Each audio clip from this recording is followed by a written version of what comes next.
Saygıdeğer kamuoyuna, bildiğiniz gibi seçmeli Kürtçe dersleri 2012 yılından bu yana Milli Eğitim Bakanlığı'na bağlı ortaokullarda verilmektedir.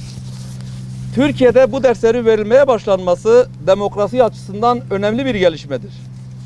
Bu gelişme ile birlikte Türkiye Cumhuriyeti, Kürtçe dilinin Kurmanca ve Zazaca lehçelerini müfredata eklemiş ve bunun gereği olarak değişen sayılarda öğretmen atamaları yapmıştır. Her ne kadar Kürtçe dersleri anayasal bir düzenleme ile verilmiyor olsa da milletimiz için bu önemli bir imkandır. Bu imkanı işlevsel hale getirmek, ilerisi için daha büyük imkanların doğmasına sebep olacaktır. Bu imkanı ana dilde eğitim hakkı istiyoruz. Seçmeli Kürtçe dersleri Kürt milletine hakarettir gibi eldeki imkanları heba etmeye ihtimali olan sloganik ifadeler ile perdelemek doğru değildir. Mutlak surette bu imkanı kullanmalıyız. Gerek siyasi partiler ve gerekse de sivil kuruluşlar ile milletimizi bu konuda aydınlatmalı ve seçmeli Kürtçe derslerini çocuklarımıza seçtirmeliyiz. Bizler bu seçmeli dersleri önemli bir imkan olarak değerlendiriyoruz. Bu yolla hem öğretmen kadroları oluşuyor hem de standart, uygulanabilir bir müfredatın ortaya çıkması sağlanıyor. Bu dersler mutlaka tercih edilmelidir. Zira yeni nesil arasında Kürtçenin konuşulma oranları hızla düşmektedir. Bu konuda anne babalara ve büyüklere çok iş düşmektedir. Asimilasyon tehdidi yerini yavaş yavaş oto-asimilasyona bırakıyor.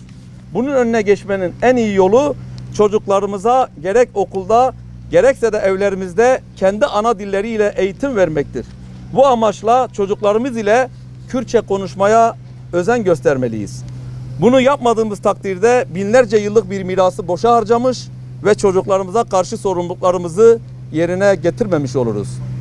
Resmi olarak tanınmış olan bu hakkın kullanılmasını teşvik etmek hiç şüphesiz hepimizin görevidir. Ayrıca Türkiye'nin çocuk hakları üzerine imzaladığı uluslararası sözleşmelerde ana dilde eğitim için koyduğu çekincelerin kaldırılması gerekmektedir. Ana dil eğitimi ve ana dilde eğitim Kürt çocuklarına verilmelidir. Bu temel bir haktır.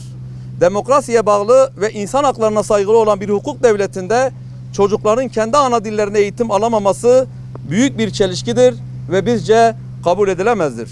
Bu tür sorunların ortadan kaldırılmasını ümit ediyoruz. Ana dilde eğitime giden yolu açmaya yarayacak olan seçmeli Kürtçe dersleri hakkında herkesi üzerine düşeni yapmaya çağırıyoruz. Basın açıklamasına katıldığınız için hepinize teşekkür ediyoruz. Şanlıurfa Barosu Ana Dil Komisyonu. Jiraya giştire ve ke hûn dizanın ji sala 2012 û vir ve li dibistanên navîn ên girêdayî Wezareta Perwerdehiya Neteweyî dersên bijarteyên Kurdî tên dayîn. Ji bo demokrasiya li Tirkiyeyê dayîna dersên Kurdî geşedaneke girîng e. Bi vê geşedanê Komara Tirkiyeyê kurmancî û zazakiyên zaravayên zimanê Kurdî li müfredatê zêde kir û bo vî mamosteyên Kurdî tayin kirin. Her çi qas ev maf bi qanûna esasî nehatibe dayîn jî dîsa ev ji bo milletê me derfetekî girîng e.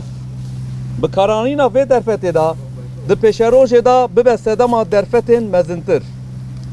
Ne rast e ku mirov vê fersendê bi gotinên wek em mafê perwerdehiya zimanê zikmakî dixazin dersên Kurdî yên bijarte li milletê Kurd heqaret e. Veşêrin dibe ku em ev derfetê berdest jî wenda bikin. Gerek em teqez vê derfetê bikar bînin.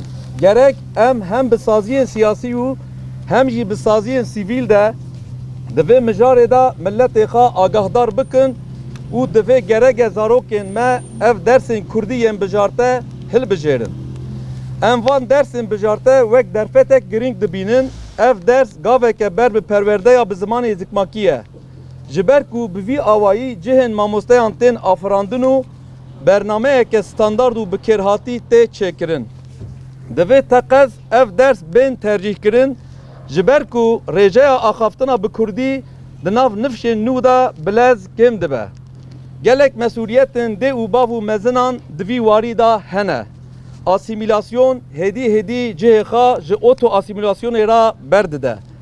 Rêya herî baş e pêşî lêgirtina vê yekê ew e ku di vê gereke em hem li dibistanê hem jî li malê zarokên xwe bi zimanê xwe yê zikmakî perwerde bikin. Ji bo vê jî divê gerek em bi zarokên xwe re bi Kurdî biaxivin şorê bikin. Ger em vê nekin, em ê mîrateya bi hezar salan wenda bikin û berpirsiyarên xwe yên li hember zarokên xwe bi cih neynin. Bêguman erkê me ye ku em teşvîrkirina bikaranîna vî mafê heqê ku bi fermî hatiye naskirin bikin. Her wiha gerek e ev ihtirazên ku Tirkiyeyê di peymana mafên zarokan a navnetewiyê da derbarê perwerdehiya bi zimanê zikmakî de daye ji holê were rakirin. Divê perwerdehiya zimanê zikmakî û perwerdehiya bi zimanê zikmakî ji zarokên Kurd re bê dayîn. Ji ber ku ev mafekî bingehîn e, di dewleteke hukûkiya ku demokrasî û mafên mirovan di parêzê da ev nakokiyeke mezin e ku zarok bi zimanê xwe yê zikmakî perwerdehiyê nebînin. Ev li gorî me nayê qebûl kirin. Em hêvî dikin ku pirsgirêkên wiha ji holê rabin, em bang li her kesî dikin ku dersa Kurdî ya bijarte tercih kirin bidin, da ku em rêya perwerdehiya bi zimanê zikmakî karibin vekin. Bo wî ji destkê çi were divê gerek bike, silav û rêz hemû beşdervanan re her habin mala me ava Komisyona Zimên ya Baroya Rohayê.